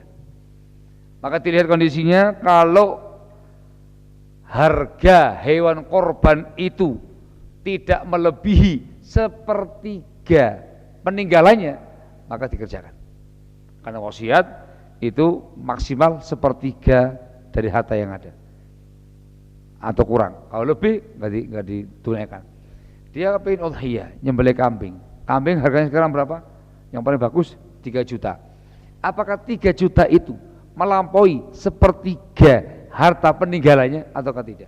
Kalau jauh di bawah, uangnya banyak Ustaz, maka dipenuhi wasiatnya, berkorban atas nama sang mayit untuk melaksanakan wasiatnya beliau.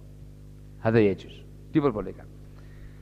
Yang ketiga adalah dia menyembelih hewan kurban, menyembelih hewan bukan dalam rangka udhiyah, bukan dalam rangka ibadah udhiyah, dalam rangka untuk sodako atas nama sang mayit. Ada ya, diperbolehkan. Ya, disembelih entah sapi, kambing, apa begitu, sembelih bismillah, ini atas nama Pak Fulan untuk sodakonya beliau, sodako atas nama beliau. Ada ya juz, boleh, dan sampai pahalanya kepada beliaunya. Barakallahu. Yang keempat ialah ada seseorang yang masih hidup berkorban, dia niatkan untuk dia dan semua anggota keluarganya, baik yang mati atau yang hidup, yang dia tanggung selama ini. Itu boleh. Itu minimal sebuah udhiyah. Kan ada yang seekor onta, seekor sapi, seekor kambing. Satu orang seekor onta, satu orang seekor sapi, satu orang seekor kambing. Atau syarikat 7 orang di satu onta, 7 orang satu ekor sapi. Dan yang paling akhir seekor kambing untuk dia dan semua anggota keluarga yang dia tanggung selama ini. Itu minimal. Maka bisa disertakan yang telah mati. Ya, yang korban si fulan berkorban seekor kambing atau syarikat para sapi, diniatkan dia korban untuk dirinya, anggota keluarga yang masih hidup dan yang telah wafat, maka bisa. Yang mati-mati disertakan dalam niat, itu bisa dan dapat pahalanya pula. Barakallahu fikum. Adapun menyembelih hewan kurban secara khusus atas nama sang mayit, ini enggak ada sunnahnya. Ini enggak ada sunnahnya. Ketika terjadi maka dianggap sodakoh, bukan udhiyah. Dipahami ya?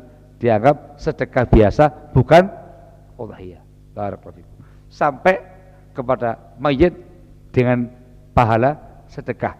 bukan pahala udhiyah. Difahami nggih? Barakallahu fikum. Wallahu a'lam bishawab. Ini dibahas panjang oleh para fuqaha, argumentasi juga sangat banyak. Di antara argumentasi Nabi Muhammad SAW, tidak pernah beliau udhiyah nyembelih hewan kurban khusus atas nama putra putrinya yang telah wafat. Tidak pernah ada. Juga para salaf, sahabat dan yang lain tidak pernah berbuat demikian. Sehingga dikatakan nggak disyariatkan ketika dengan tipe yang semacam itu. Semoga dipahami dengan baik. Barakallahu fikum.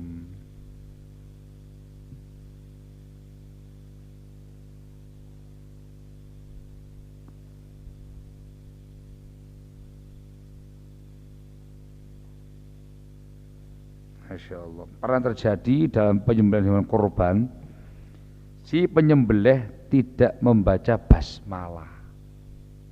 Ditanya, kenapa nggak baca basmalah tadi? Sudah ada yang baca basmalah tadi, pendampingnya yang membacakan nama-nama anggota plus dia yang baca basmalah. Jagalnya nggak baca basmalah, wis diwakili. Ini taukil basmalahnya tidak sah. Ya, paham enggak? Mewakilkan basmalah tidak sah. Harus dilafalkan oleh sang pelaku, sang penyembelih. Harus dia yang melafalkan, dikarenakan ayatnya tegas mengatakan sang pelaku. Difahami nggih? Maka ini sama dengan hukum hewan yang disembelih dengan tanpa basmalah. Wis. Lho ngoten nggih? Ya ngoten. Barakallahu fikum. Dirinci, kalau karena lupa ada khilaf di kalangan para ulama. Ada yang mengatakan sah, ada yang mengatakan tidak. Yang ini sengaja. Dia nggak lupa kok, ingat kok, dia sengaja tidak baca basmalah karena yakin cukup dengan wakilnya yang baca basmalah. Wallahu a'lam bishawab, ahsan nggak dimakan. Wallahu a'lam bishawab, ahsan nggak dimakan.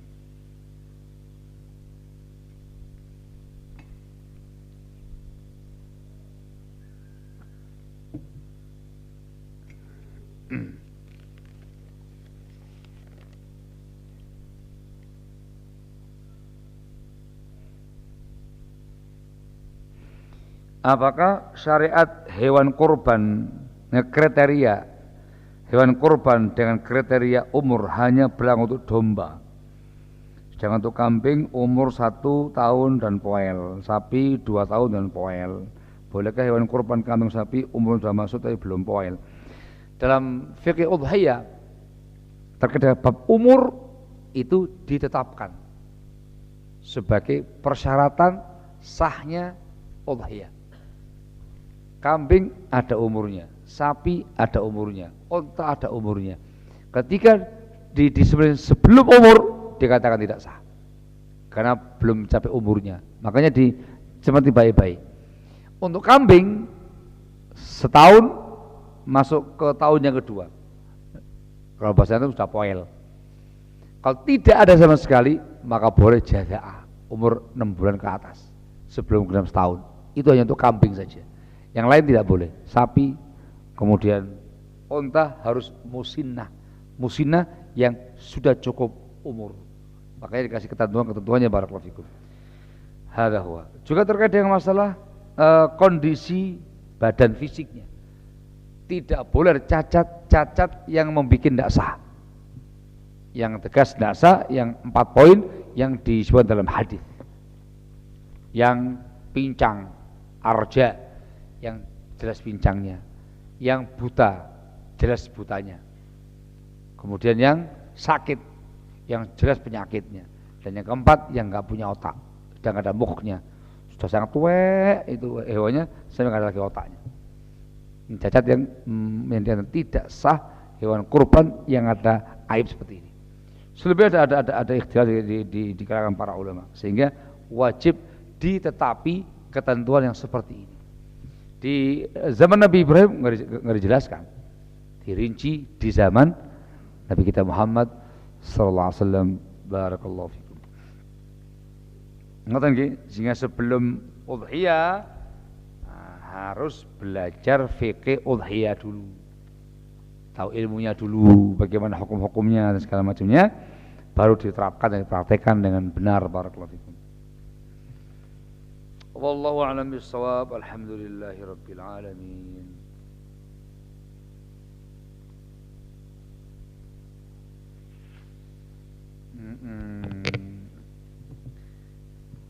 Ada yang menganggap pelajaran matematika di pondok itu kurang penting, Ustaz.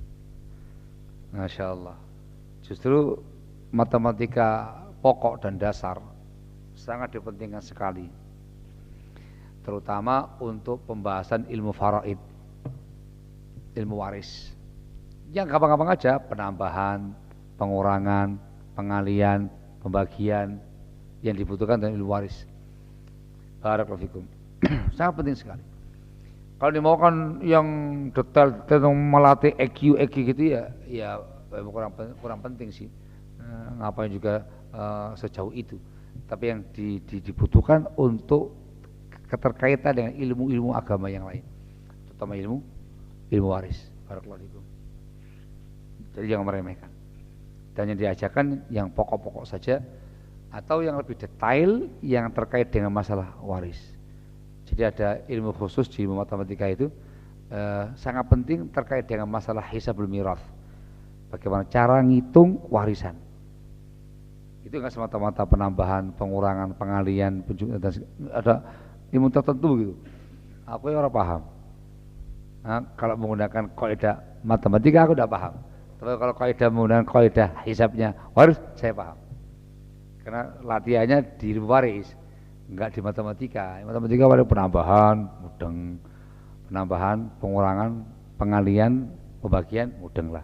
Dikit-dikit, yang gitu-gitu lumayan lah. Yang penting untuk masalah waris. Kalau udah ada X kuadrat Y, aduh, wassalam. Dari mulai semenjak sekolah SMP ada gitu, wassalam, nggak pernah tak pikiri. Nilainya 4 gak apa-apa 4.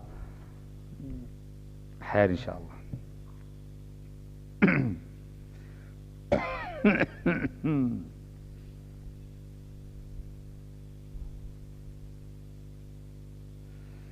Bagaimana ketentuan dalam Islam terkait dengan pemakaian sepatu dan sandal bagi akhwat? Fenomena akhir-akhir ini, akhwat ini ikut mengikuti model sepatu yang umum dipakai, seperti sepatu berhak tinggi, sneakers berwarna-warni. Untuk yang hak tinggi, fatwa ulama mengatakan tidak boleh. Fatwa ulama besar di zaman sekarang ini dimasukkan dalam buku khusus, buku fatwa Mar'atul Muslimah, mengatakan tidak boleh bagi perempuan menggunakan sepatu berhak tinggi.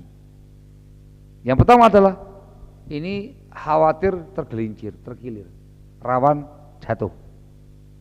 Yang kedua itu pemalsuan, penipuan apa? Tinggi badan, bau badan, TB tinggi badan. Aslinya nggak tinggi-tinggi banget, kita pakai yang itu, semampai rek, gitu ya, fitnah kan? Sehingga dikatakan la yajuz, tidak diperbolehkan. Kemudian yang berikutnya yang berwarna-warni.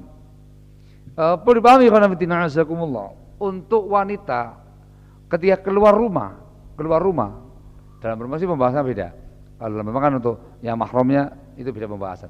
Keluar rumah, perempuan ketika keluar rumah itu harus menggunakan outfit yang menutup, bukan perhiasan. Untuk sitter, menutupi auratnya, bukan malah menunjukkan keindahan dia. Mana bahasanya? Outfit gitu bahasanya ya. Outfit ya, terlalu fase. Outfitnya harus yang aman dari fitnah.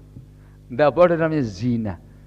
Ya, pakaian perempuan ketika keluar itu untuk sitrun, menutupi dia, menutupi keindahan dia, supaya aman dari fitnah. Maka segala sesuatu terkait dengan outfit tadi itu ada unsur zina, perhiasannya nggak diperbolehkan. dikarenakan itu mengundang fitnah. Al-mar'atu aurah. Dari mulai kepala terkait dengan hijabnya, kerudungnya, sampai bawah terkait dengan sandal sepatunya. Barakallahu fikum. Yang beredar kan terkait dengan hijabnya itu macam-macam. Ada kerudung butterfly, terus sempat marak itu zina. Sekarang apa lagi namanya? Yang lagi viral sekarang itu hijab akhwat. Wah, alhamdulillah kalau nggak ada yang tahu, berarti nggak ada yang praktek, alhamdulillah. Lupa saya ada lagi yang lainnya tuh. Itu juga sama, zina adalah ya juz. Atau dia menggunakan yang corak warna-warni yang membuat fitnah, juga tidak boleh.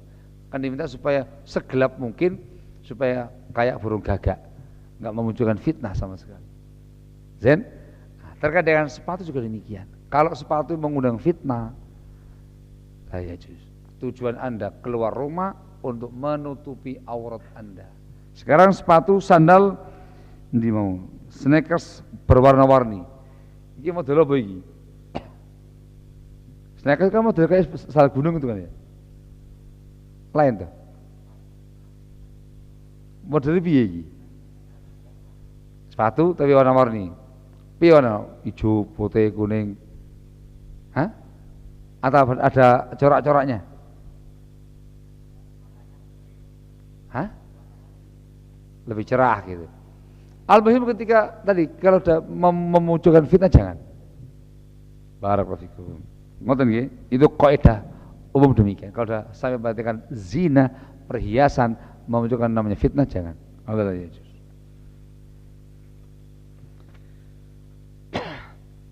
Yang gitu-gitu itu dalam rumah khusus untuk pasangan hidup. Gitu loh. Jangan malah bawa keluar. Ngapain kamu keluar gitu-gitu itu? Jangan pamer sama orang lain bikin fitnah. Gitu tuh dalam rumah. Ya, untuk suami kamu sendiri, kamu bikin yang unik-unik, yang aneh-aneh, monggo. Biar suami kamu tuh matanya melek terus, gak pernah terpana dengan penampilan kamu. Itu untuk suami, bukan orang luar. Barakallahu.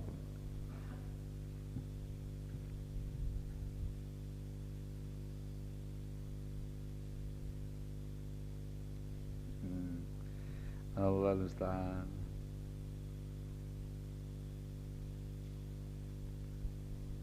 Ya Allah ya Rabb. Pertanyaannya kok juga ini ya.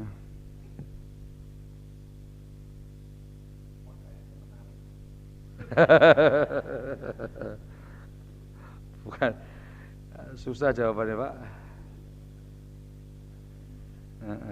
Yang kedua ini ini nyindir yang di ini.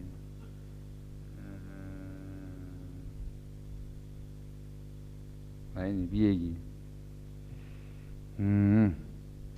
Bolehkah kita menyanggupi jika kita dimintai tolong untuk menyembelih hewan kurban yang mana hari pelaksanaan kurbannya menyelisih pemerintah? Kalau mundur tidak ada masalah.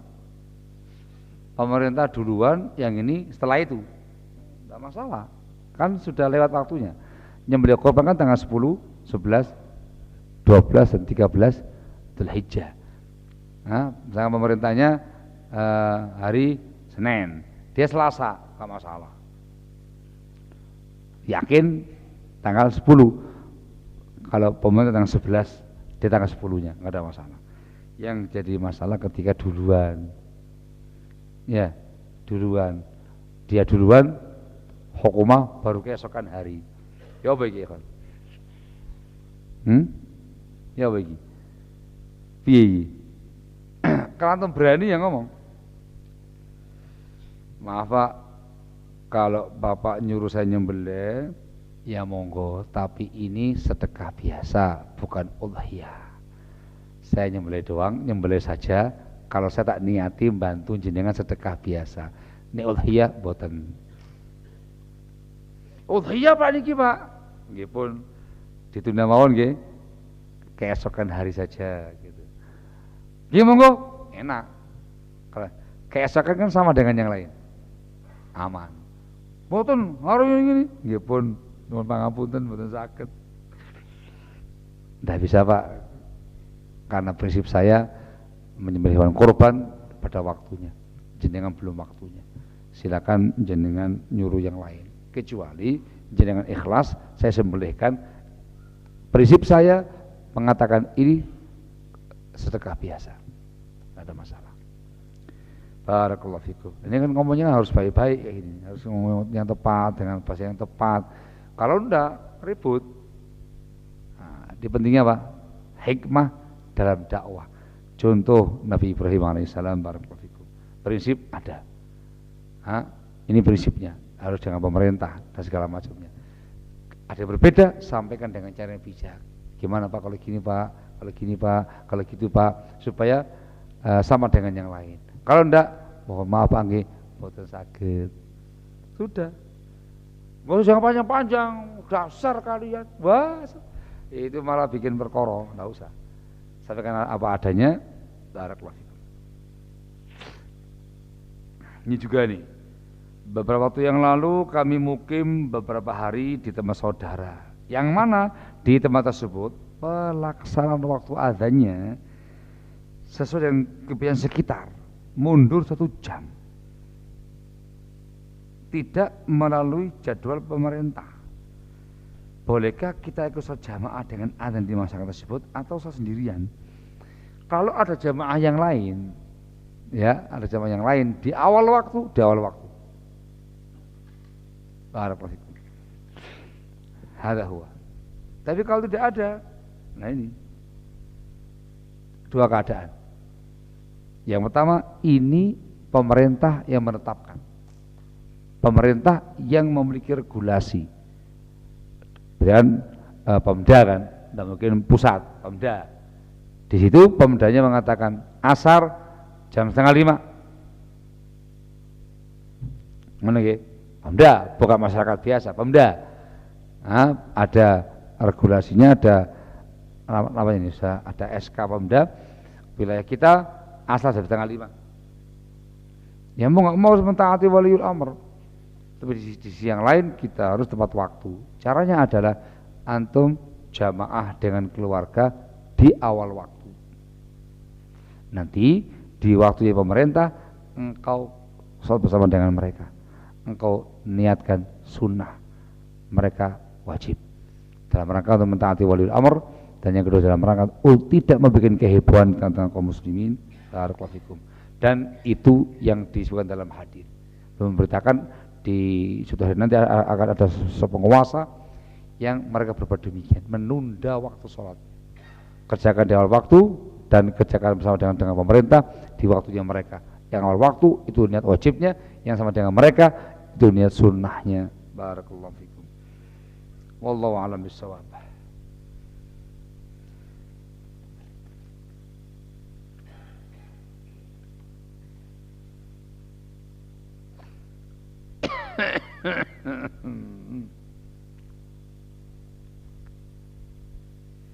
Ini pertanyaannya sangat-sangat ya.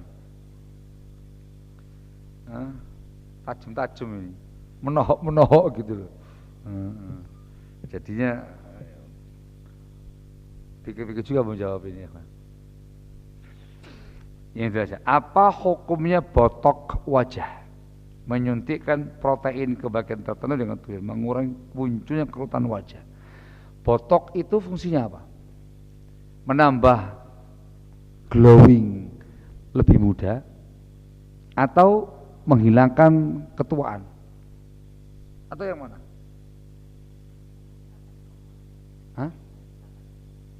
Supaya kenceng. Nah iya, kerutannya dihilangkan, kenceng lagi. Kalau kenceng kan berarti muda lagi. Ngerti nggih? Muda lagi. Botok itu membahayakan enggak? Secara medis. Ada efek negatifnya enggak di masa mendatang? Misalkan dia enggak botok lagi, tahu lah tambah serem wajahnya. Yang mestinya kerutannya enggak banyak, tambah kayak mbah-mbah. Tuwek ngoten. Ya jawaban ini. Saya mau tanya dulu sama antum supaya ketahuan bagaimana jawabannya. Tak kasih kaidahnya ya kawan. Yang pertama, kalau botok wajah itu mengandung efek negatif meskipun di kemudian hari, tidak boleh. Dengan hukuman hadis la dhar wa la dhirar. Dalam Islam tidak boleh ada hal yang membahayakan atau yang membahayakan orang lain. Hadza la yajuz. Ya. Sekarang kalau aman, tidak ada efek negatifnya Ustaz, aman. Poin yang kedua, kalau itu upaya untuk pemalsuan hakikat keadaan dirinya adalah yajuz, termasuk merubah ciptaan Allah Jalla wa'ala. Difahami ya? Itu hukumnya haram juga. Kita sebagai kaum muslimin, sebagai hamba Allah, ciptaan Allah, ditakdirkan begitu. Yang anak kecil begitu, gede sedikit begitu, dewasa begitu, tua ya begitu, yang namanya orang tua. Tua ya segitu, ngomong ya zaman ikut-ikutan itu ya orang tua. Jangan dirubah. Itu namanya merubah ciptaan Allah Jalla wa'ala. Lain halnya kalau antum ini masih muda, artinya masih kencang. Qadarullah antum mendapatkan sebuah kecelakaan, penyakit atau apa yang membuat wajah antum lebih tua jauh dari aslinya. Usia masih 30 tahun, 35 tahun. Itu seger-segeri wajah ya. Nggih. Antum kena penyakit, entah apa gitu, antum makan apa, penyakit apa, tahu-tahu akhirnya bikin tuwek banget. Mungkin tidak penyakit seperti itu. Dipikir mungkin aja. Entah salah apa, tahu-tahu langsung kok jadi kayak mbah-mbah gini, usia 30 tahun. Gimana cara mengembalikannya? Botok. Dengan botok akan kembali semula. Itu diperbolehkan. Itu namanya mengembalikan sesuatu kepada asal penciptaannya. Itu boleh. Dipahami enggak? Karena antum masih muda, antum masih kencang. Ada perkara sesuatu yang terjadi apa? Jadinya kayak mbah-mbah tuwek. Maka diperbolehkan dengan cara yang aman, disuntik atau semisal itu, mengembalikan ke asal penciptaannya. Kencang lagi usia 30 tahunan. Tapi kalau sudah aslinya dari sononya ya wis tuwek, ya pun tuwek, ya pun jangan dirubah-rubah menjadi palsu lagi. Itu namanya memasukkan hakikat atau merubah ciptaan Allah Jalla wa'ala. Barakallahu fikum. Sehingga dua sisi, membahayakan atau tidak. Yang kedua, ini merubah dari asalnya atau tidak. Bedakan antara merubah ciptaan Allah dengan mengembalikan sesuatu ke asal penciptaannya. Yang pertama tidak boleh, yang kedua boleh. Wallahu a'lam bissawab. Itu khulasah yang mereka sebutkan dalam bab yang semacam ini. Dipahami nggih? Kok dipaham nggih? Anda ini masih muda, giginya masih utuh. Seusia Anda, gigi masih utuh. Qadarullah, musibah, namanya musibah kan tidak tahu ya. Musibah protol KB untune Pak. Karena gigi ini dengan hal tak satu gitu aja. Makan gini nggak bisa. Dengan satu. Nah gitu ya. Apa hukumnya menggunakan gigi palsu? Pasang gigi palsu. Hukumnya apa? Sama tadi jawabannya. Kalau pasang gigi palsu itu untuk kebutuhan hajatnya dia, makan dan minum, dikarenakan di usia dia, sempurna giginya, nggak ada masalah. Tapi kalau pasang gigi palsu sengaja semata-mata untuk bentang Pak, cantik, tabang ganteng, aslinya is botol kabeh tuwa. Adalah ya jis. Yang pertama untuk hajah, kemaslahatan, yang kedua untuk zina saja. Adalah ya jis. Paham enggak? Paham nggih? Itu bedanya. Ada orang giginya apa kalau ke depan namanya apa? Tonggos. Tonggos gini. Nah, kalau dulu zaman saya kecil kayak boneng. Hah? Asal giginya orang rata, ya biasa. Ada yang dikit maju itu biasa. Sen, kalau orang itu giginya normal, nggak ada masalah apa? Dibikin kawat gigi, hukumnya apa? Tidak boleh. Dikatakan itu zina, perhiasan, nggak ada hajatnya. Tapi orang yang giginya tongos tadi itu, begitu, so ini saking anunya gini, dipasang kawat gigi. Apa tujuannya? Untuk supaya kembali ke asal, normal lagi. Itu boleh. Namanya mengembalikan sesuatu ke keciptaan asalnya. Itu diperbolehkan.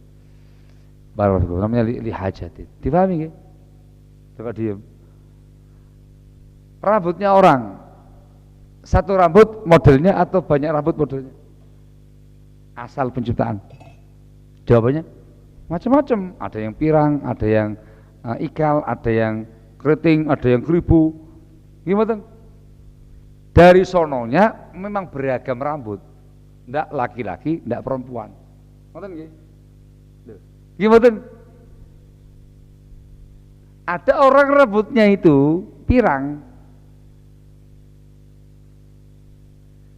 dibikin keribu sama dia. Apa hukumnya mengkeribu rambut Ustaz? Dibikin keribu. Dia sedang stil-stil yang keribu-keribu gitu Ustaz. Jawabannya apa? Nggak boleh. Anda merubah ciptaan Anda. Atau sebaliknya, keribu, kok asal keribu, anak keribu itu, kok pengen yang dibikin ikal gitu, atau dibikin apa gitu, direbonding. Bahasa gitu ya, rebonding ya. Nah, supaya lurus lagi atau lurus berombak untuk yang putri. Nah, gitu. Hukumnya apa ini? Tidak boleh. Dikarenakan itu adalah asal penciptaan dia, jangan dirubah. Ngoten nggih? Coba diem. Dipahami nggih? Mungkin saja ada orang yang super keribu banget. Pokoknya betul-betul ini wah, yusawish suruh tahu mencoreng bentuknya dia sudah. Wah, ini jadi bukan kayak manusia Ustaz. Ya udah cukur pendek yang laki-laki. Aman, cukup pendek kan enggak nampak keribunya, selesai. Oh, kan putri Ustaz. Putri kan enggak boleh cukur rambut, enggak boleh potong rambut, enggak boleh gunting rambut. Dibiarkan, waduh Ustaz, ini orang melihat jadi pada ketakutan semua ini menungso apa ini. Nah, gitu ya. Maka dikembalikan ke asal penciptaan yang standar, yang normal. Ya, yang para gimana caranya dibetulkan sampai ke tingkat keribu yang normal. Ngoten nggih, mengembalikan ke asal penciptaan. Bedakan antara merubah ciptaan dan mengembalikan ke asal penciptaan. Merubah tidak boleh, mengembalikan diperbolehkan. Biasanya yang merubah nggak ada hajatnya, hanya semata-mata hiasan. Kalau yang kedua ada hajatnya. Barakallahu fikum. Wallahu tabaraka wa ta'ala alam bis-shawab. Masya Allah. Pun nggih? Sampun? Jam 12 niku? Kurang 5. Terakhir. Bagaimana menanggapi rasa khawatir, was-was tentang masa depan keluarga dan anak-anak? Masya Allah. Yang pertama, yakini Pak, seyakin-yakinnya Allah Jalla wa'ala sudah ngasih rezeki mereka masing-masing. Bukan kita yang ngasih, kita yang ikhtiar saja. Rezeki mereka Allah Jalla wa'ala. Semua yang melata di muka bumi ini Allahi rizquha. Yang punya nyawa, yang masih hidup, datang rezekinya. Tidak bakal mati sampai habis rezekinya. Yang pertama. Yang kedua adalah terkait dengan bimbingan Islam. Dalam pandangan Islam, untuk supaya anak kita, keluarga kita, harta benda kita terjaga, itu dengan cara ketaatan kepada Allah Jalla wa'ala. Jagalah Allah. Allah kan menjaga kamu. Menjaga Allah tidak hamba Allah yang saleh, yang bertakwa, menjaga perintah kamu kerjakan, menjaga larangan kamu tinggalkan, menjaga hak Allah kamu tunaikan. Apa ya? Menjaga, masya Allah, masuk ke Quran ya. Menjaga batas agama, engkau beragama yang batas tadi. Intinya jadi hamba Allah yang bertakwa, yang soleh. Pahalanya apa? Allah menjaga kamu. Dijabarkan maknanya menjaga hartamu, anakmu, istri kamu. Kamu jangan khawatir, Allah menjaga mereka. Yang paling utama menjaga agamamu, kamu akan selamat dari syubhat dan syahwat. Barakallahu fikum. Ini kuncinya. Kalau kamu soleh, Allah mengatakan Allahu yatawalla sholihin. Allah yang mengurusi hambanya yang soleh. Jangan takut. Kalau kamu sudah beriman, bertakwa, istiqamah, dikatakan la khaufun alaihim walahum yahzanun. Mereka enggak takut, enggak bersedih. Dimanakan enggak takut akan masa depan yang ditinggal. Enggak sedih terkait dengan apa yang dihadapi nanti dia mati. Enggak khawatir. Kenapa? Dia merasa yakin dengan janji Allah, dengan iman dan takwanya. Selesai. Selebihnya pasangkan kepada Allah Jalla wa'ala. Ikhtiar kita jadi orang soleh. Barakallahu fikum. Selebihnya ya bisa atau ajari mereka skill-skill duniawi yang mubah untuk keberlanjutan duniawi mereka. Barakallahu fikum. Tapi yang paling penting adalah kesalahan dan ketakwaan kepada Allah Jalla wa'ala. Barakallahu fikum. Hadza huwa. Yang penting itu mengkhawatirkan masa depan anak terkait dengan akhlaknya, akidahnya, ibadahnya, itu paling penting. Bagaimana caranya ini anak jadi anak yang soleh. Duniawi gampang urusannya. Barakallahu fikum. Wallahu a'lam bishawab. Mengganggu banget ya kawan. Iki apa sih, kok bakal apa iki? Hah?